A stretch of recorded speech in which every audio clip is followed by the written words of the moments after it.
Pra-peradilan Peggy Setiawan yang sempat tertunda kembali dijadwalkan pada Senin 1 Juli 2024. Jika sesuai jadwal saudara, maka sidang pra-peradilan akan berlangsung selama 7 hari ke depan. Apa saja kemungkinan yang akan dihadapi dalam sidang pra-peradilan Peggy terkait penetapannya sebagai tersangka pembunuhan Vina dan Eki di Cirebon 2016 lalu, dan jika pra-peradilan ini dimenangkan oleh Peggy, dampak apa yang kemudian yang akan terjadi dalam penanganan kasus pembunuhan Vina? Akankah ada efek domino dalam kasus ini? Kita bahas bersama dengan kuasa hukum Peggy Setiawan, Tony RM, ada Jamin Ginting, pakar hukum dari Universitas Pelita Harapan, dan juga mantan Kapolda Jawa Barat, Irjen Pol Purnawirawan, Anton Carlyan. Selamat sore Bapak-Bapak. Selamat sore Mbak Nilu. Assalamualaikum warahmatullahi wabarakatuh. Waalaikumsalam warahmatullahi wabarakatuh. Saya ingin ke Pak Tony dulu terkait dengan persiapan besok seperti apa Pak? Saksi juga ahli apa yang akan dihadirkan di sini? Ya, kami dari tim kuasa hukum Peggy Setiawan sudah sangat siap. Makanya permohonan pra-peradilan didaftarkan sejak sebulan lalu, ya, itu berarti kami sudah sangat siap. Ya, baik dari alat buktinya, ya, baik keterangan saksi maupun bukti-bukti lainnya yang sudah kami tuangkan dalilnya dalam permohonan pra-peradilan itu, artinya itu berarti kami sangat siap. Nah, kami ingin sampaikan sedikit ya, biar ditanggapi juga sama Pak pakar pidana Pak Jamin Ginting. Jadi Peggy Setiawan itu ditangkap tanggal 21 Mei 2024. Ingat, pada saat ditangkap Peggy Setiawan belum ditetapkan sebagai tersangka. Nah, kemudian tanggal 21 Mei juga ya, itu kemudian ditetapkan tersangka.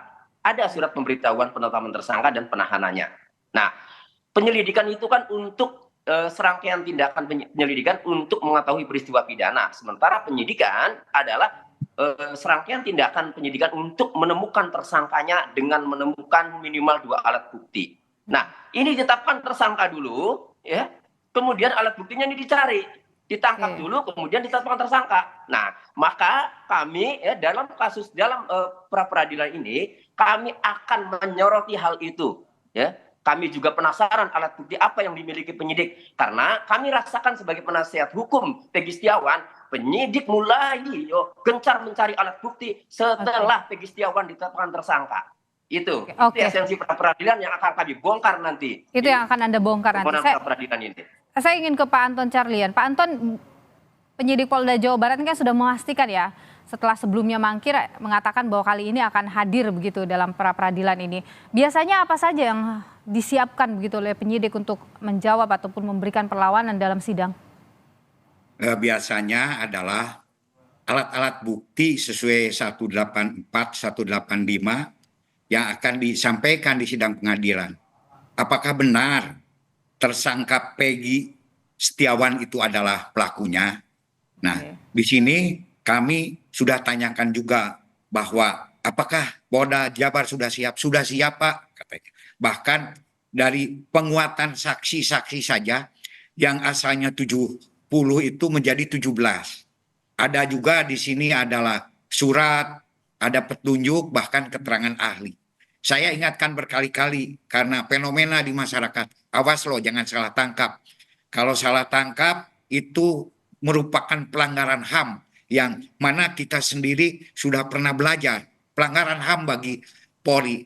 Dan masalah penetapan tersangka itu, mohon maaf Mas Tony, Kang Tony, bahwa 1 kali 24 jam boleh ditetapkan sebagai tersangka. Namun di sini karena sudah inkrah, jadi yang bersangkutan itu sudah bisa dikategorikan sebagai tersangka dari alat-alat bukti yang lama.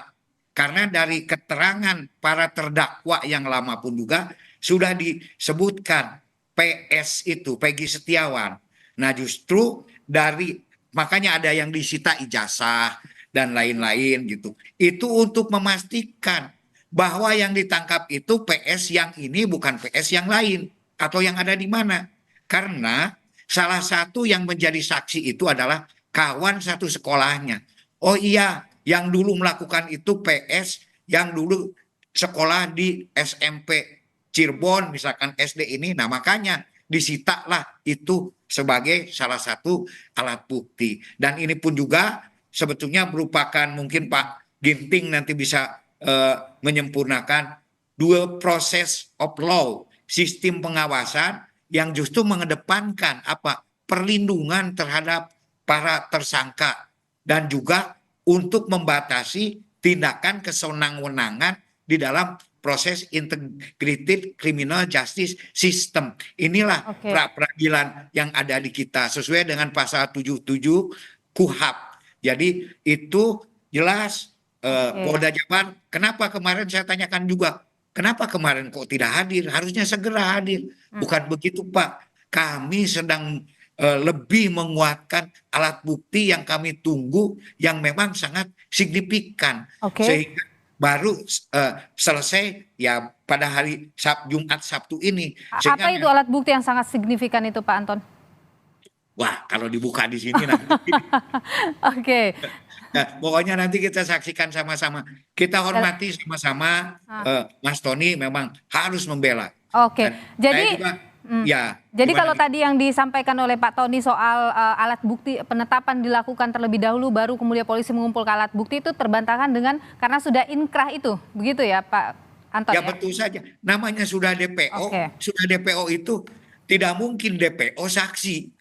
DPO itu sudah tersangka. Baik. Dan yang sesuai dengan DPO itu sendiri, ya itu PS yang sekarang. Makanya ada fotonya. Fotonya juga di lab. Ada keterangannya. Dan alibi. Ya, gini Bu. Sekarang. Makanya begitu. Ini menurut keterangan dari para penyidik di Polda. Nah, gimana Pak Tony?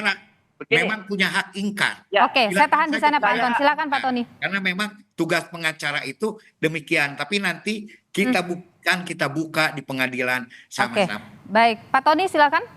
Saya jamin Pak Anton Carlyan tidak baca putusan atas nama 8 terpidana yang inkrah. Saya jamin itu. Memalukan itu. Karena Pak, tidak juga di dalam putusan Mahkamah Agung disebutkan peran PS. Peran PS itu ada di sana itu. Alias Peron, bukan Begi Setiawan, bukan PS. Anda baca tidak? Betul, saya baca alias Robi. Alias Robi pun juga kan sama. Kemudian juga Peggy Setiawan. Dan ketika digeledah itu pun juga adalah tempat di mana didapatkan foto. Baik, kita tahan dulu Pak Tony.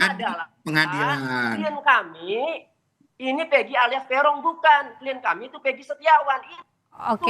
Baik, kita tahan di sana Pak Tony. Berubah jadi Robi pun juga kenapa? Kalau tidak ada apa-apa kenapa harus berubah? Namanya tetap saja. Mau kemanapun juga ini adalah satu indikasi. Makanya daripada berdebat jelas, lebih baik saya baca putusan Mahkamah Agung 163. Jangan Anda bilang tidak baca. Saya baca juga. Anda jangan menjustis dalam hal ini. Anda baca coba. Baik. Kita tahan di sana dulu. Pak Tony silakan. Apa yang ingin Anda sampaikan? Iya, Pak Anton ini tidak pernah baca putusan pengadilan. Karena di putusan pengadilan, DPO-nya itu... Anda tahu dari mana saya tidak baca? Sebentar, saya mau ngomong ini. Bukan. Anda tahu dari mana saya tidak baca? Anda jangan menjustis. Pak Tony, tadi pertanyaan Pak Anton adalah kenapa Anda bisa mengatakan bahwa Pak Anton tidak membaca putusan itu? Karena Pak Anton mengatakan yang sudah inkrah ini PS.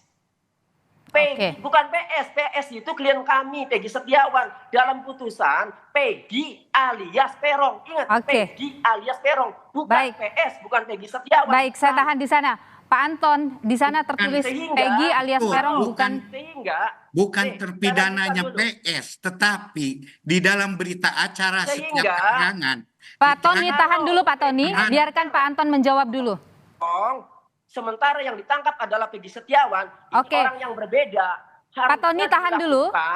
Pemeriksaan dulu, penyidikan dulu, bukan langsung ditangkap. Baik, kita tahan di sana dulu. Kita dengarkan bersama dulu ya jawaban dari Pak Anton. Begini, kalau namanya DPO, daftar pencarian orang, itu sudah jelas-jelas, sudah ditemukan 2 alat bukti yang sah. Jadi sudah langsung bisa ditangkap. Kalau diperiksa dulu dari mana, Anda tidak pernah jadi polisi, saya pernah jadi polisi. Dan kedua, Keterangan dari mana itu? Dari hasil keterangan keputusan Mahkamah Agung. Di sana sudah dijelaskan peran PS alias Peri Perong alias Robi dan lain-lain. Makanya di sini jelas sudah ada dua alat bukti yang sah sehingga boleh untuk ditangkap di sini. Baik. Jadi sudah ada peran di dalam, bukan berarti PS sudah ada.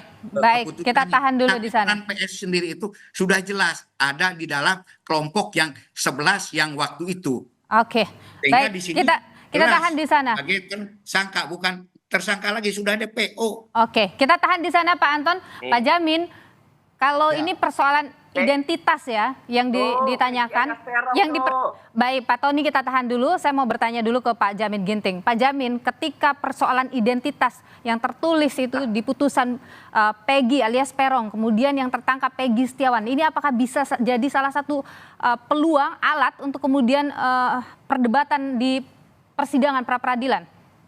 Ya, dalam konteks hukum pidana mencari kebenaran material, itu identitas seseorang itu sangat penting.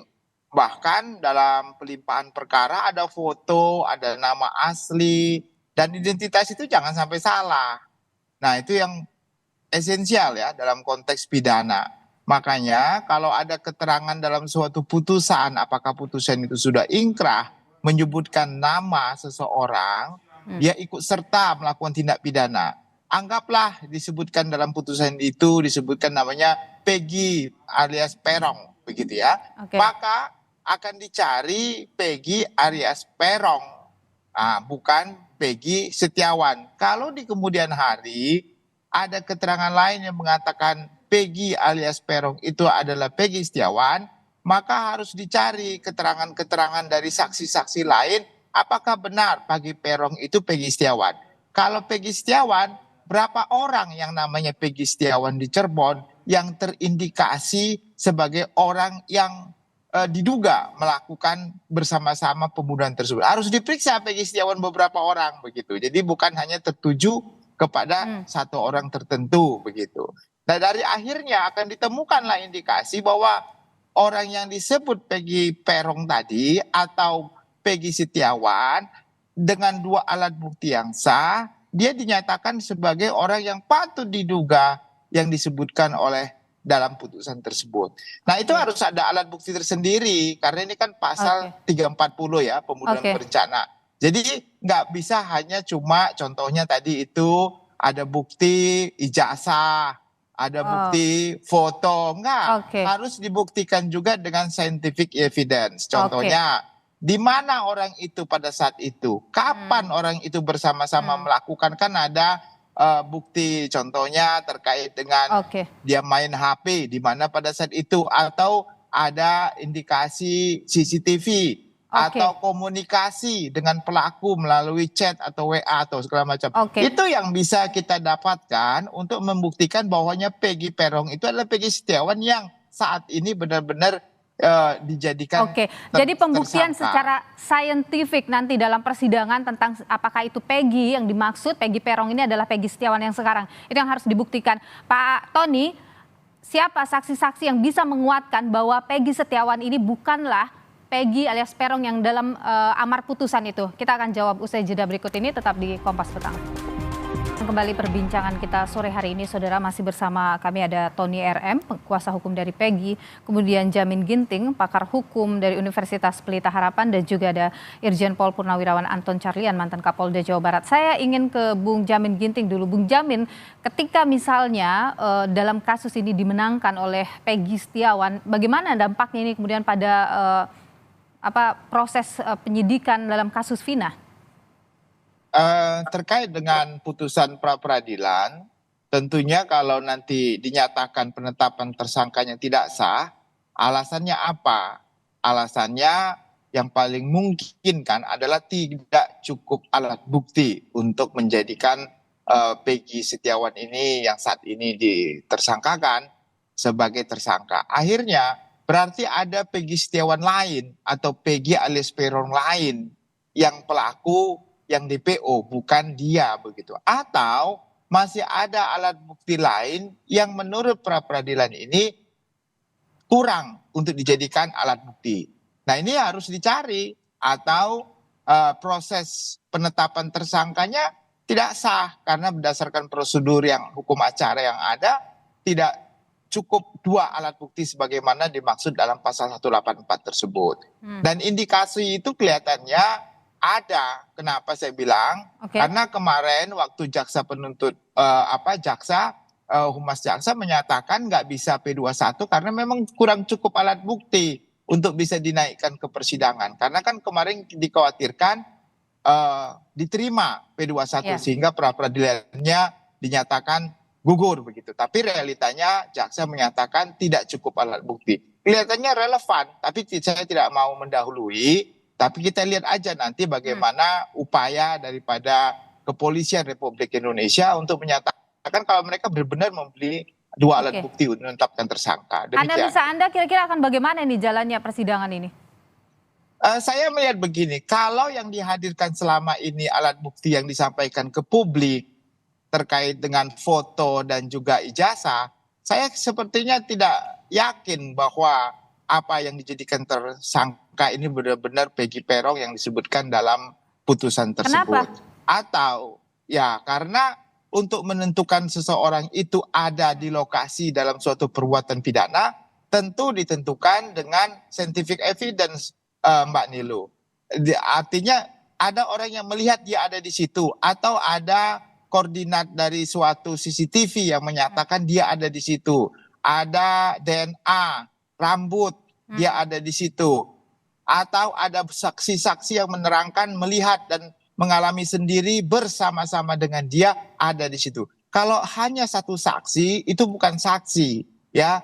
Unus testis, nullus testis. Jadi perlu minimum 2 orang saksi untuk membuktikan kebenaran sebagai saksi. Jadi kalau menurut saya kalau satu ya bukan saksi namanya begitu, Mbak. Baik, Pak Tony, bagaimana siapa saksi-saksi yang kemudian Anda bawa yang bisa menguatkan bahwa ada kesalahan di sini, kemudian ini bukan Peggy atau Peron yang dimaksud dalam amar putusan?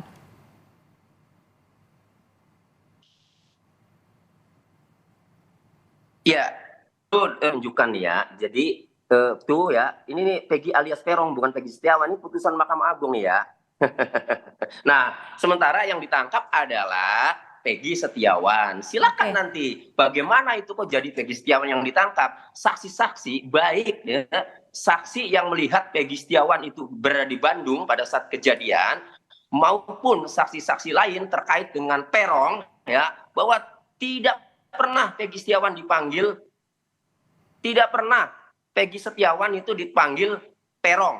Nah, kami ini sudah mendapatkan salinan BAP tersangka, ya, sudah ditanyakan itu, ya, mengenai nama panggilan Peron dan sudah dijawab oleh Peggy Setiawan tidak pernah dipanggil Peron. Itu BAP tersangkanya ada di saya, sudah ada. Kemudian kami mendampingi saksi-saksi lain, kurang lebih ada 7 saksi yang kami dampingi dengan tim. Sama ditanya apakah nama panggilan Peggy Setiawan itu Peron, sudah dijawab semua, bukan. Pertanyaannya, saksi siapa dari pihak penyidik yang mengatakan bahwa Peggy Setiawan itu dipanggilnya Peron? Sejauh yang kami dalami, tidak ada satu saksi pun ya yang mengatakan bahwa panggilan Peggy Setiawan itu adalah Peron. Ini orang yang berbeda, makanya diuji di pra-peradilan ya, mana korelasinya, mana hubungannya bahwa Peggy Setiawan itu adalah Peggy alias Peron, sebagaimana dalam DPO yang sudah inkrah dalam putusan.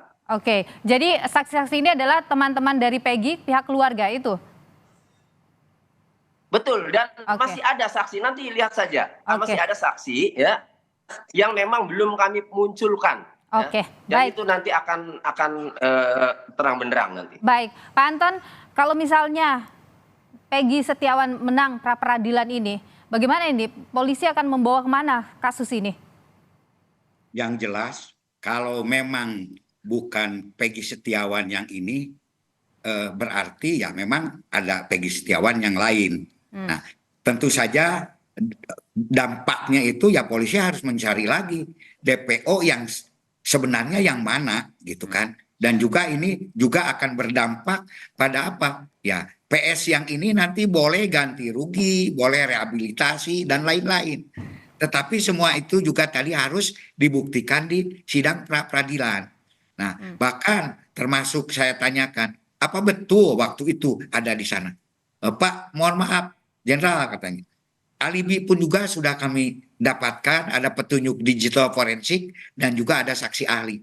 Makanya masing-masing sesuai versinya silahkan. Nanti sampaikan fakta-fakta ini di pengadilan. Saya hanya sekarang sebagai masyarakat biasa, silakan. Saya tidak memihak kemana-mana, tapi yang penting jangan ya istilah menyerang personal seperti tadi. Ya, tidak kepada masalah-masalah alat bukti saja, masalah substansi. Dan di dalam pra peradilan itu sendiri itu tidak dinyatakan substansinya, tapi hanya untuk membuktikan alat-alat bukti. Nah, sekarang alat bukti mana yang paling relevan, yang paling kuat?